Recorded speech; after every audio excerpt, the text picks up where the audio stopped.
देखिए, आपको board exam के लिए सामाजिक विज्ञान के केवल इतने क्वेश्चन पढ़ के जाने हैं। बस ये जो प्रश्न मैं आपके सामने प्रस्तुत कर रहा हूं, इन प्रश्नों को आपको बोर्ड एग्जाम के लिए तैयार करके जाना है। और देखिए, आप जब इन प्रश्नों को तैयार कर लेंगे तो इससे बाहर कोई भी प्रश्न आपके बोर्ड एग्जाम में नहीं पूछा जाएगा। तो चलिए बात कर लेते हैं कौन से वो प्रश्न हैं जो आप लोगों को 2025 बोर्ड एग्जाम के लिए सामाजिक विज्ञान में तैयार करके जाने होंगे। So hello everyone, this is Hitesh भैया, आपका स्वागत है हमारे चैनल F24 क्लासेस पर। तो देखिए, आज की ये वीडियो है और इस वीडियो पर आपको मैं बताने वाला हूं 50 महत्वपूर्ण विस्तृत उत्तरीय प्रश्न जो कि आपके सामाजिक विज्ञान के होने वाले हैं। देखिए, सामाजिक विज्ञान के ये वो प्रश्न हैं जो प्रति वर्ष बार बार पूछे जाते हैं। ठीक है, एक एक करके मैं आपको हिस्ट्री, ठीक है, आपकी जो इतिहास है, ठीक है, इसके बाद जो आपकी भूगोल है, जो आपकी नागरिक शास्त्र है, जो अर्थशास्त्र है, इन सभी के जितने भी इंपॉर्टेंट क्वेश्चन थे सभी को इस वीडियो में शामिल किया गया है। ठीक है, तो सबसे पहले हम यहाँ पर आपको बताने वाले हैं जो चैप्टर है आपका, यानी जो आपकी ये भाग है, यूनिट है इतिहास, ठीक है, यानी हिस्ट्री जिसको हम लोग कहते हैं। तो हिस्ट्री के जितने भी इंपॉर्टेंट क्वेश्चन हैं उन सभी को यहाँ पर हम सबसे पहले बताएंगे। तो सबसे पहले आपको किसके बताएंगे? हिस्ट्री के क्वेश्चन बताएंगे। और ये सभी प्रश्न जो है ना बोर्ड एग्जाम में 6 नंबर के पूछे जाते हैं। कितने कितने नंबर के पूछे जाते हैं? 6 नंबर के आते हैं, या तो फिर ये आपके बोर्ड एग्जाम में स्टूडेंट 4 नंबर के पूछे जाएंगे। 6 नंबर के आएंगे या तो 4 नंबर के आएंगे। ठीक है, लेकिन अगर आप इन प्रश्नों को अच्छे से तैयार कर लेते हो तो आप लोग 2 नंबर वाले प्रश्न और आप लोग 4 नंबर वाले, एक नंबर वाले जो बहुविकल्पीय प्रश्न आते हैं उसको भी आप आसानी से कर लोगे। ठीक है, तो चलिए सबसे पहला प्रश्न आप लोगों का हिस्ट्री का पहला क्वेश्चन देखिए क्या है कि फ्रांस की क्रांति कब शुरू हुई, यानी जो फ्रांस की क्रांति हुई थी ये कब शुरू हुई थी। ठीक है, और इसका शुरू होने का जो मुख्य कारण था वो क्या था, आपको वो भी बताना है। ठीक है, इसके स्टार्ट होने का यानी इसका प्रारंभ होने का मुख्य कारण था क्या था, आपको वो भी बताना है।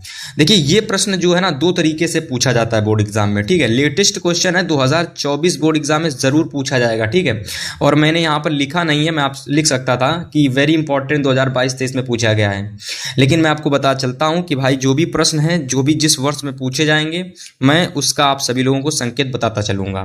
ठीक है, 2024 के लिए मतलब 2024 में पूछा गया था और 2025 बोर्ड एग्जाम में ये आपके 100% क्वेश्चन आ सकता है। ठीक है, अथवा में देखिए इसको कैसे पूछ सकता है, ऐसे पूछेगा कि सन 1789 ईस्वी में फ्रांस की क्रांति के क्या कारण थे, इस तरीके से पूछ सकता है। ठीक है, पहला तो प्रश्न इस तरीके से आएगा और दूसरा प्रश्न इस तरीके से आएगा। अगला प्रश्न है कि यूरोप में राष्ट्रवाद के उदय में जर्मनी व इटली के एकीकरण का योगदान बताइए, यानी यूरोप में जो राष्ट्रवाद हुआ था, ठीक है, उसके उदय में जर्मनी का और इटली के एकीकरण का आप लोगों को योगदान बताना है। ये भी मोस्ट इंपॉर्टेंट क्वेश्चन है आप सभी लोगों के लिए। ठीक है, इसको आप जरूर तैयार करके जाना, 2025 के लिए आप जरूर इसको तैयार करके जाना। ठीक है, चलिए अगला क्वेश्चन नंबर 3 देखिए हिस्ट्री का कि जर्मनी एकीकरण की जो प्रक्रिया है इसके बारे में आपको एक संक्षेप में लेख लिखना है। जैसे कि इटलीकरण होता है, ठीक है, वैसे ही आप लोगों का ये जर्मनी का एकीकरण है। और जो भी स्टूडेंट ये प्रश्न बोर्ड एग्जाम से पहले अच्छे से एकदम तैयार कर लेता है, इस बात की मैं गारंटी ले रहा हूं कि बोर्ड एग्जाम में कोई भी प्रश्न आ जाएगा वो इसका आंसर या फिर वो उसका आंसर जरूर लिख के आएगा।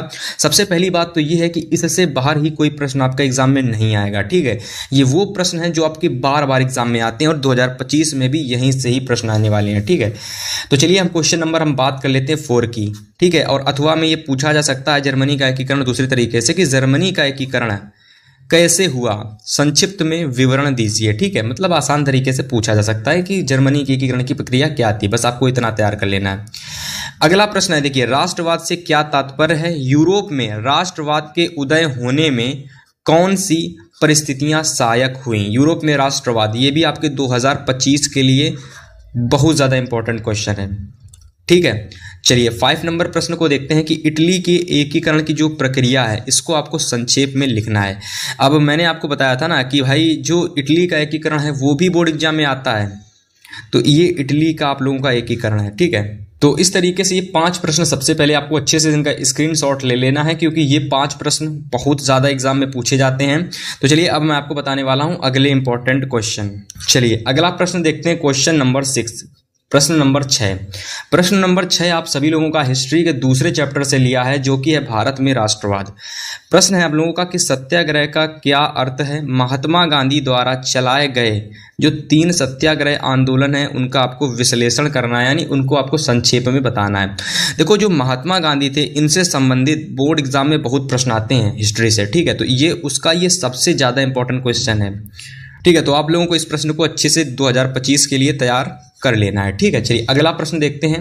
और महात्मा गांधी वाला ये जो प्रश्न अथवा में ऐसे आ सकता है कि महात्मा गांधी की सत्याग्रह पर एक संक्षेप में निबंध लिखिए, ठीक है। इस तरीके से भी ये एग्जाम में आपके पूछा जा सकता है, ठीक है। फिर अगला प्रश्न देखते हैं 7 नंबर कि असहयोग आंदोलन किसने चलाया, यानी जो असहयोग आंदोलन था वो किसने चलाया था, ठीक है। ये भी महात्मा गांधी ने ही चलाया था। और मैंने आपसे बता रहा हूँ ना, महात्मा गांधी के हिस्ट्री से बहुत ज़्यादा क्वेश्चन आते हैं आपके बोर्ड एग्जाम में। तो महात्मा गांधी वाला ये प्रश्न और एक महात्मा गांधी वाला ये वाला प्रश्न कि असहयोग आंदोलन किसने चलाया, इसके किन्हीं 3 कारणों का आपको उल्लेख करना है, ठीक है। इसके किन्हीं 3 कारणों लिख लीजिए, यहाँ पर कारणों का उल्लेख कीजिए, इसका स्क्रीनशॉट ले लीजिए। अगला प्रश्न देखिए, अथवा में ये ऐसे पूछा जा सकता है कि महात्मा गांधी द्वारा चलाए गए असहयोग आंदोलन का क्या अर्थ है और इसके क्या कारण थे, ठीक है। ये प्रश्न आपके बोर्ड एग्जाम के लिए वेरी इंपॉर्टेंट है, इसको आपको एग्जाम से पहले बहुत अच्छे से एकदम तैयार कर लेना है, ठीक है। चलिए अगला क्वेश्चन नंबर 8 देखते हैं। 8 नंबर प्रश्न है हिस्ट्री का कि सविनय अवज्ञा आंदोलन से आप क्या समझते हैं और इस आंदोलन की सीमाओं पर एक संक्षिप्त टिप्पणी लिखिए। यानी इस आंदोलन की सीमाओं पर आपको क्या करना है स्टूडेंट, एक संक्षिप्त में टिप्पणी लिखना है, ठीक है। लिख लोगे।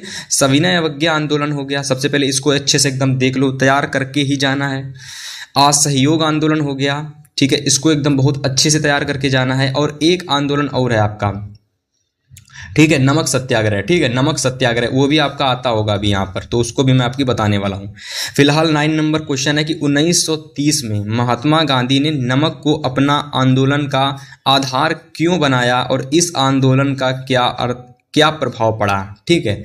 तो देखो, वही इसमें आपको वही चीज लिखनी है जो नमक सत्याग्रह पर आप लिखोगे, ठीक है। 1930 में जो नमक सत्याग्रह हुआ था, जो भी नमक सत्याग्रह के बारे में आपको पता है वो सब आपको इस प्रश्न में लिख देना है, ठीक है। और ये प्रश्न 2024 के 2 से 3 सेटों में पूछा गया था, नमक सत्याग्रह वाला, ठीक है। तो ये 2025 में भी भाई आ सकता है, तो इसको आप जरूर तैयार करके जाना है, ठीक है। 10 नंबर क्वेश्चन है कि भारत के स्वतंत्रता संघर्ष में गांधी जी के योगदान का, तो ये वाला प्रश्न भी आपको तैयार कर लेना है। चलिए अब हम बात करने वाले हैं अगले प्रश्न की, जो हमारा प्रश्न नंबर 11 है, ठीक है। जितने लोगों को यहाँ तक की प्रश्न सभी ने अगर स्क्रीनशॉट ले लिया भाई, तो इसके बाद के जो प्रश्न है उसको जल्दी से नोट करते चलिए, ठीक है। 11 नंबर प्रश्न है कि प्रथम विश्व युद्ध के पश्चात होने वाली आर्थिक महामंदी का भारत पर प्रभाव, यानी भारत पर जो प्रभाव पड़ा था उसका आपको संक्षिप्त में विवरण देना है, ठीक है। इस प्रश्न का अथवा प्रश्न इस तरीके से आता है कि महामंदी से क्या आशय है, यानी जो महामंदी से आपको पता, ये सारे प्रश्न सबसे पहली बात है कि आपको मिल जाएंगे यूट्यूब पर, ठीक है। यदि आपको इन प्रश्नों का उत्तर यूट्यूब पर नहीं मिलता है स्टूडेंट, तो आपको कुछ नहीं करना है, इन सभी का जो PDF है मैंने बना रखा है। लेकिन अगर आपने इस वीडियो को अच्छे से शेयर किया, लाइक किया, 1000 लाइक तक अगर आपने इस वीडियो को पहुंचा दिया, तो अगली वीडियो में इसका मैं सॉल्यूशन भी आपको प्रोवाइड कराऊंगा। लेकिन इस वीडियो को पहले पूरा देखना है, शेयर करना है और लाइक करना है, और जिन लोगों ने सब्सक्राइब नहीं किया, सब्सक्राइब करके कुछ कमेंट भी करना है, ठीक है। फिर मैं इसका आपको PDF भी दूंगा, सभी प्रश्नों का उत्तर के साथ PDF दूंगा, ठीक है। फिलहाल के लिए अथवा वाला प्रश्न आता है कि महामंदी से क्या आशय है, इसके मुख्य 2 कारण बताइए और इसके 2 प्रभाव भी लिखिए, ठीक है। इसको आप तुरंत नोट कर लीजिए। चलिए अब हम बात करने वाले हैं अगले प्रश्नों की। चलिए अब हमारा क्वेश्चन नंबर 12 है, 12 नंबर प्रश्न है कि विश्व अर्थव्यवस्था, इसके क्या कारण थे, यानी विश्व अर्थव्यवस्था के क्या कारण हैं, किन्हीं 2 का आपको उल्लेख करना है, ठीक है। तो इसको आपको तैयार कर लेना है। अथवा में ये प्रश्न इस तरीके से आता है कि विश्व अर्थव्यवस्था ने कैसे स्थान ग्रहण किया, इसमें तकनीकी का आपको योगदान बताना है, ठीक है। विश्व अर्थव्यवस्था most important question for 2025 board exam, ठीक है। अब इसको आप अच्छे से तैयार कर लीजिए। चलिए प्रश्न नंबर 13 की मैं बात करता हूं। क्वेश्चन नंबर 13 है कि भारतीय अर्थव्यवस्था पर वैश्विक महामंदी के किन्हीं 4 परिणाम का उल्लेख कीजिए, ठीक है। यानी भारतीय अर्थव्यवस्था पर जो वैश्विक महामंदी आई थी, उसमें आप लोगों को 4 परिणामों का उल्लेख करना है। ठीक है। क्वेश्चन नंबर 14, ब्रिटेन वुड्स समझौता के कर्म तथा उद्देश्यों का उल्लेख करें और ब्रिटेन वुड ट्वीन किसे कहा जाता है इसको भी आपको बताना है। और ये प्रश्न ब्रिटेन वुड्स समझौता मोस्ट इंपॉर्टेंट है, 4 नंबर वाला ये क्वेश्चन आप सभी लोगों का है। ठीक है। फिलहाल के लिए आप लोगों को क्या करना है, ये जो मैंने आपको 14 यानी ये जो 14 प्रश्न मैंने आपको बताए हैं, 14 प्रश्न, ठीक है, ये आप लोगों के इतिहास के सबसे ज़्यादा पूछे जाने वाले प्रश्न हैं। केवल आपको इन 14 प्रश्नों को तैयार कर लेना है इतिहास के लिए, इससे बाहर कोई भी प्रश्न आपका एग्जाम में नहीं आएगा। ठीक है। चलिए अब मैं आपको बताने वाला हूँ जियोग्राफी। जियोग्राफी यानी भूगोल, भूगोल के वो प्रश्न बताने वाला हूं जो प्रश्न बोर्ड एग्जाम में बार बार पूछे जाते हैं। ठीक है। तो सबसे पहला प्रश्न आपको तैयार करना है कि मृदा संसाधन के महत्व का वर्णन कीजिए एवं किन्हीं 2 प्रकार की मृदाओं की विशेषताओं का उल्लेख कीजिए। सबसे पहले आपको मृदा क्या होता है ये बताना है। ठीक है। इस प्रश्न को आप अच्छे से तैयार कर लेना। ठीक है। चलिए, अथवा में ये प्रश्न ऐसे आएगा एग्जाम में कि भारत में मिट्टी के प्रकारों पर एक निबंध लिखिए। और ये प्रश्न ये टाइप जो है ना, भारत के मिट्टी के प्रकारों पर निबंध लिखिए। ये प्रश्न मतलब अगर मैं आपको बताऊं तो प्रीवियस ईयर में लगातार ये प्रश्न आता है, हर एक सेट में, मतलब नहीं कह सकता लेकिन 2 से 3 सेट में तो प्रश्न पूछा जाता है। तो भाई 2025 में जरूर आएगा, तो आप इसको जरूर तैयार करके जाना। तो चलिए अब मैं आपको बताने वाला हूँ क्वेश्चन नंबर 16 नंबर प्रश्न हम लोगों का है कि भूक्षरण से आप क्या समझते हैं। यानी भूक्षरण का मतलब होता है भूमि क्षरण। भूक्षरण का मतलब क्या होता है, भूमि क्षरण। तो भूमि क्षरण से आप क्या समझते हैं और इसे रोकने के लिए कोई 4 आपको उपाय लिखने हैं। ठीक है। और ये प्रश्न भी आपको 2025 के किसी ना किसी सेट में जरूर देखने को मिलेगा। मैं केवल आपसे ये कहूंगा कि जो प्रश्न मैं आपको बता रहा हूँ केवल आपको उन प्रश्नों को एग्जाम के लिए तैयार करना है। ठीक है। चलिए अब मैं आपको बताने वाला हूँ अगला प्रश्न, क्वेश्चन नंबर 17 यानी अगला, भूमि संसाधन से क्या तात्पर्य है। भूमि संसाधन के कोई 3 महत्व का बताइए। इसमें आपको महत्व को बताना है भूमि संसाधन के। 18 नंबर प्रश्न, मृदा अपरदन क्या है। भारत में प्रचलित मृदा अपरदन के प्रमुख प्रकारों का वर्णन कीजिए। इसमें आपको जो मृदा का अपरदन होता है, ठीक है, यानी जो भूमि होती है वो किस तरीके से खत्म होती है, उसके 3 प्रकार आपको बताने हैं। चलिए 19 नंबर प्रश्न देखिए, मृदा अपरदन से आप क्या समझते हैं और मृदा अपरदन के लिए उत्तरदायी किन्हीं 3 कर्म का उल्लेख कीजिए। 3 कार्यों का उल्लेख कीजिए। 3 कार्यों का आपको इसमें उल्लेख करना है। 20 नंबर प्रश्न है यानी 20 नंबर क्वेश्चन है कि किसी अर्थव्यवस्था में कृषि का क्या महत्व होता है समझाइए। ठीक है। किसी अर्थव्यवस्था में कृषि का महत्व क्या होता है आपको ये समझाना है। 21 नंबर प्रश्न है कि गन्ने की उपज के लिए यानी गन्ने की खेती के लिए आवश्यक तापमान और वर्षा की दिशाओं का वर्णन करना है। ठीक है। और गन्ने लिख लीजिए। तो गन्ने के 2 सर्वप्रथम उत्पादक राज्यों के नाम बताइए। यानी सबसे ज़्यादा गन्ना कहाँ पर, ठीक है, सबसे ज़्यादा गन्ना कहाँ पर होता है, आपको उस 2 राज्यों के नाम बताने हैं। और इसके लिए सही तापमान क्या होना चाहिए और किस तरीके की वर्षा होनी चाहिए वो आपको इस प्रश्न में बताना है। ये प्रश्न एग्जाम के लिए इंपॉर्टेंट है भाई। ठीक है। 22 नंबर प्रश्न है कि ऊर्जा के गैर परंपरागत स्रोतों का विचार ठीक है, विचार है वो आपको प्रस्तुत करना है। ठीक है। ऊर्जा के जो गैर परंपरागत स्रोत हैं। इसके बाद लास्ट क्वेश्चन है भूगोल का कि पर्यावरण प्रदूषण से आप क्या समझते हैं। उद्योगों में भारत के पर्यावरण पर होने वाले प्रभावों का प्रकाश डालिए। देखिए वैसे आपने इस प्रश्न को हिंदी में निबंध के रूप में पढ़ रखा होगा, लेकिन असल में ये जो प्रश्न है ये आपका आया है भूगोल से, और ये प्रश्न सबसे पहले भूगोल में आया था फिर हिंदी में आया है। ठीक है। तो इस प्रश्न को आपको तैयार करके जाना है। ये प्रश्न आपके एग्जाम 2025 के लिए बहुत इंपॉर्टेंट है और ये प्रश्न आपको याद भी नहीं करना पड़ेगा, सभी लोगों को पहले से ही याद होता है। पर्यावरण प्रदूषण इतनी बार आपने निबंध पढ़ा है तो वही चीज़ आपको इस प्रश्न में लिख देनी है। ठीक है। चलिए अब मैं आपको बताने वाला हूँ यहाँ पर सिविक्स के बारे में यानी नागरिक शास्त्र के जितने भी महत्वपूर्ण प्रश्न हैं उसके बारे में यहाँ पर हम चर्चा करने वाले हैं।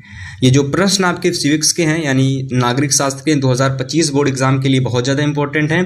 तो चलिए सबसे पहला प्रश्न देख लेते हैं 24 नंबर प्रश्न कि भारत में संघीय शासन की किन्हीं दो विशेषताओं का आपको विवेचना करना है। ठीक है, अथवा में ये प्रश्न कैसे आता है, तो अथवा में पूछा जाता है कि भारतीय संविधान की संघात्मक विशेषताओं का उल्लेख कीजिए और आपातकाल किस प्रकार एकात्मक हो जाता है। ठीक है, आपातकाल, ये जो आपातकाल होता है ये किस प्रकार से एकात्मक हो जाता है उसके बारे में भी आपको बताना है। अब ये देखिए दोनों प्रश्नों का जो आंसर है वो सेम है।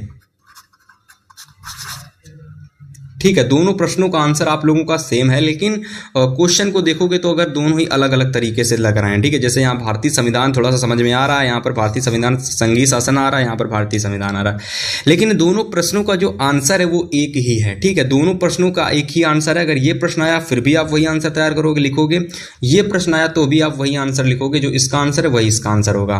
बोर्ड एग्जाम 2025 के लिए इंपॉर्टेंट प्रश्न है, तो मैंने आपको ये प्रश्न बताया है। ठीक है, चलिए अगले प्रश्न की बात करते हैं। चलिए क्वेश्चन नंबर 25 को देखते हैं कि भारत में राजनीतिक क्षमता के विकेंद्रीकरण के पीछे क्या मूल सोच थी। ठीक है, भारत में जो राजनीतिक क्षमता होती है उसमें विकेंद्रीकरण के पीछे क्या मूल सोच थी उसको बताना है। अथवा में प्रश्न आएगा ऐसे, और ये टाइप जो है ना, ये प्रश्न का जो टाइप है ये बहुत आता है एग्जाम में, और ये 2025 में भी आपको किसी ना किसी सेट में देखने को मिलेगा इस तरीके से कि विकेंद्रीकरण क्या है और इसके लिए भारतीय संविधान में क्या व्यवस्थाएं की गई और किन्हीं चार का आपको उल्लेख करना है। ठीक है, इसको आप जरूर तैयार करके जाओ बोर्ड एग्जाम के लिए, मैं कहूँगा मोस्ट इंपॉर्टेंट क्वेश्चन है आपका ये। ठीक है, चलिए 26 नंबर को देखते हैं कि भारत में स्थानीय स्वशासन के किन्हीं तीन गुना व समस्याओं, तीन गुणों, गुना नहीं होगा यहाँ पर, तीन गुणों व समस्याओं का उल्लेख कीजिए। भारत में जो स्थानीय स्वशासन की तीन समस्याएं हैं व तीन गुण हैं उनका आपको उल्लेख करना है इस प्रश्न में। मोस्ट इंपॉर्टेंट क्वेश्चन है ये आपका, जरूर तैयार करके जाना इसको। 27 नंबर क्वेश्चन देखते हैं कि सामाजिक भेदभाव क्या है, यानी इससे क्या आशय है, इसके कारण बताइए और इसे समाप्त करने के कोई दो उपाय भी लिखिएगा। ठीक है, चलिए समझ लेते हैं अच्छे से क्वेश्चन को। 28 नंबर क्वेश्चन को देखो कि भारत में महिलाओं के प्रति भेदभाव के किन्हीं तीन तरीकों का वर्णन कीजिए। ये आपका क्या चल रहा है, तो ये आपका चल रहा है स्टूडेंट नागरिक शास्त्र, और नागरिक शास्त्र में इस टाइप के प्रश्न आपको देखने को मिलते हैं जिसमें आपको मतलब लोगों के बारे में बात की जाती है। ठीक है, समाज के बारे में बात की जाती है। ठीक है, तो ये वो प्रश्न है और ये वही चीज़ यहाँ पर बताई जा रही है, और ये सारे जो प्रश्न है ये बोर्ड एग्जाम के लिए इंपॉर्टेंट हैं, आपको इससे बाहर कुछ नहीं तैयार करना है। 29 नंबर प्रश्न देखो, नारीवाद क्या है। भारत के विधायिकाओं में महिलाओं की प्रतिनिधित्व की स्थिति पर आपको प्रकाश डालना है। मोस्ट इंपॉर्टेंट क्वेश्चन है ये नागरिक शास्त्र का। ठीक है, चलिए 30 नंबर क्वेश्चन देखो, दो तरीके से आ सकता है कि लोकतंत्र में राजनीतिक दलों की विभिन्न भूमिकाओं की चर्चा करें, या तो ऐसे आएगा या तो फिर ऐसे आएगा कि राजनीतिक दल का क्या तात्पर्य है। सिंपल, ये बोर्ड एग्जाम में बहुत आता है, इस तरीके से 2025 में भी आएगा, देख लेना कि राजनीतिक दल का क्या तात्पर्य है, लोकतंत्र में राजनीतिक दलों की विभिन्न भूमिकाओं की विवेचना कीजिए। ठीक है, 30 क्वेश्चन हो गए कंप्लीट, जल्दी से स्क्रीनशॉट ले लीजिए, फिर मैं आपको अगला प्रश्न बताने वाला हूं। चलिए 31 नंबर देखते हैं, लोकतंत्र शासन प्रणाली के किन्हीं तीन लाभ का वर्णन कीजिए। यानी जो लोकतंत्र शासन प्रणाली होती है इसके तीन आपको लाभ बताने हैं। ठीक है, चलिए वो क्वेश्चन अगर आपको समझ में आ गया फिर हम अगला प्रश्न बताते हैं। चलिए क्वेश्चन नंबर 32 देखिए कि लोकतंत्र किस तरह उत्तरदायी, जिम्मेवार और वेद सरकार का गठन करता है, समझाना है। ठीक है, यानी जो लोकतंत्र होता है वो किस तरीके से जिम्मेवार और वेद सरकार जो होती है उसका गठन करता है वो आपको बताना है। ठीक है, जिन लोगों को लोकतंत्र नहीं पता क्या होता है तो मैं आपको बता दूं, जहां पर लोगों के द्वारा सरकारें चुनी जाती हैं वहां पर लोकतांत्रिक व्यवस्था चलती है और उसे ही लोकतंत्र कहते हैं। जैसा कि हमारा जो देश है वो एक लोकतांत्रिक देश है। ठीक है, 33 नंबर क्वेश्चन की बात करते हैं तो भारत में लोकतंत्र के लिए आवश्यक दो घटकों का उल्लेख कीजिए। 34 नंबर प्रश्न देखिए, लोकतांत्रिक शासन व्यवस्था अन्य शासन व्यवस्थाओं से बेहतर है, इसके बारे में आपको इसके कर्म को स्पष्ट कीजिए। कार्यों नहीं, कर्म नहीं, कारणों को स्पष्ट कीजिए, कारणों सहित स्पष्ट करना है आपको, ठीक है। चलिए, इतने प्रश्न आपको तैयार करने हैं भाई इतिहास में, भूगोल में और नागरिक शास्त्र में, ठीक है। बचे हुए प्रश्न मैं बताने वाला हूं अर्थशास्त्र के। अब यहां से क्या स्टार्ट होने वाला है, अर्थशास्त्र। यहां से आपकी अर्थशास्त्र स्टार्ट होगी और जो भी प्रश्न अर्थशास्त्र के होंगे वो 2025 के एग्जाम के लिए इंपॉर्टेंट होंगे। बाहर कोई भी प्रश्न आपका इससे नहीं जाएगा, ठीक है। चलिए 35 नंबर क्वेश्चन की बात करते हैं। तो पहला 35 नंबर प्रश्न है कि मानव विकास सूचकांक को परिभाषित कीजिए और मानव विकास के घटकों का वर्णन कीजिए। यह भी प्रश्न बहुत इंपॉर्टेंट है। अब इसको इस तरीके से पूछेंगे कि विकास की अवधारणा क्या है, सामान्यतया इसमें किन घटकों का सम्मिलित किया जाता है, ठीक है, इस तरीके से आ सकता है। या फिर 36 नंबर क्वेश्चन, अगला प्रश्न कि राष्ट्रीय आय प्रति व्यक्ति आय, ये मोस्ट इंपॉर्टेंट क्वेश्चन है आपका। राष्ट्रीय आय और प्रति व्यक्ति आय क्या है, राष्ट्रीय आय और प्रति व्यक्ति आय में अंतर स्पष्ट कीजिए। देश की स्थिति में तुलना के लिए इसमें से कौन सी विधि बेहतर है बताइए। इंपॉर्टेंट क्वेश्चन है, आप तैयार नहीं करके जाओगे तो आ सकता है एग्जाम में, ठीक है। सारे प्रश्न आपको तैयार करके जाने हैं। 37 नंबर क्वेश्चन देखिए कि अर्थव्यवस्था के असंगठित क्षेत्र में श्रमिकों को किन्हीं 3 समस्याओं की उल्लेख कीजिए। यानी श्रमिकों की कोई 3 आपको क्या करना है, समस्याओं का उल्लेख करना है जो अर्थव्यवस्था के असंगठित क्षेत्र में आती हैं, ठीक है। अथवा में प्रश्न आएगा कि असंगठित क्षेत्र की श्रमिकों की, जो असंगठित क्षेत्र में जो श्रमिक आते हैं उनकी समस्याओं का आपको विवेचना करना है, ठीक है। वैसे तो ये वाला टाइप ज़्यादा आता है एग्जाम में, 2025 में आ सकता है ये वाला टाइप, ठीक है। चलिए अब मैं आपको बताने वाला हूँ अगले प्रश्न। तो चलिए अगला प्रश्न देखते हैं 38 नंबर क्वेश्चन। क्वेश्चन नंबर 38 है कि गतिविधि से आप क्या समझते हैं और आर्थिक गतिविधियों को वर्गीकरण प्रस्तुत कीजिए। यानी गतिविधि से आप क्या समझते हो आपको ये बताना है और जो आर्थिक गतिविधियों को आपको इसके बारे में अच्छे से बताना है, ठीक है। चलिए क्वेश्चन नंबर 39 की बात करते हैं कि संगठित और असंगठित कार्य क्षेत्र क्या हैं, इसके बारे में भी चर्चा की थी मैंने, ठीक है। तो वही चीज़ यहाँ पर आ गई है कि संगठित और असंगठित कार्य क्षेत्र क्या हैं, संगठित और असंगठित कार्य क्षेत्र में अंतर स्पष्ट करना है, ठीक है। 40 नंबर क्वेश्चन है कि तृतीय क्षेत्र यानी तृतीय क्षेत्र अन्य क्षेत्रों से बेहतर क्यों है, उदाहरण सहित आपको इसको प्रस्तुत करना है। बोर्ड एग्जाम 2025 के लिए ये प्रश्न इंपॉर्टेंट है, जरूर तैयार करके जाना, ठीक है। 41 नंबर क्वेश्चन है कि राष्ट्रीय ग्राम रोजगार गारंटी अधिनियम 2005 पर एक मतलब कि एक आपको संक्षिप्त में टिप्पणी लिखना है, ठीक है। तो तैयार कर लेना इसको भी। फिर अगला 42 नंबर क्वेश्चन जो कि 2025 के लिए इंपॉर्टेंट है कि प्राथमिक एवं द्वितीयक क्षेत्र, इसकी आपको विशेषताएं लिखनी है, ठीक है। क्या लिखनी है, विशेषताएं लिखनी है। अथवा में प्रश्न आ सकता है इस तरीके से भाई कि अर्थव्यवस्था के क्षेत्र से आप क्या समझते हो, यानी जो अर्थव्यवस्था का जो क्षेत्र होता है इससे आप क्या समझते हो। द्वितीयक क्षेत्र की आपको विशेषताएं इसमें आपको बतानी है, ठीक है। 43 नंबर को देखिए, भारतीय रिजर्व बैंक के कार्यों का वर्णन कीजिए। 44 नंबर देखिए कि स्वयं सहायता समूह किसे कहते हैं, इसको उदाहरण सहित आपको प्रस्तुत करना है। औपचारिक और अनौपचारिक ऋणों में कोई 2 अंतर आपको प्रस्तुत करने हैं। और 46 नंबर मोस्ट इंपॉर्टेंट क्वेश्चन कि वैश्वीकरण का अर्थ स्पष्ट कीजिए तथा वैश्वीकरण की प्रक्रिया में सहायक कारकों का वर्णन कीजिए।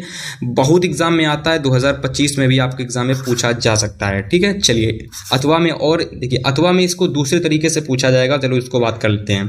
तो चलिए देखते हैं अथवा में आ सकता है कि वैश्वीकरण किसे कहते हैं, वैश्वीकरण को संभव बनाने वाले कारक आपको बताने हैं, ठीक है। तो इस तरीके से और उस तरीके से, दोनों तरीके से एग्जाम में पूछा जा सकता है।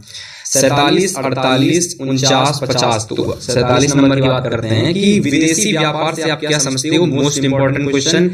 आपको क्या करना है, विदेशी व्यापार की किन्हीं 2 विशेषताओं का बात करना है। उपभोक्ता के शोषण, most important question for 2025 board exam. उपभोक्ता के शोषण की 4 कारणों की समीक्षा कीजिए। वे कौन से विभिन्न तरीके हैं जिनके द्वारा बाजार में लोगों का शोषण हो सकता है।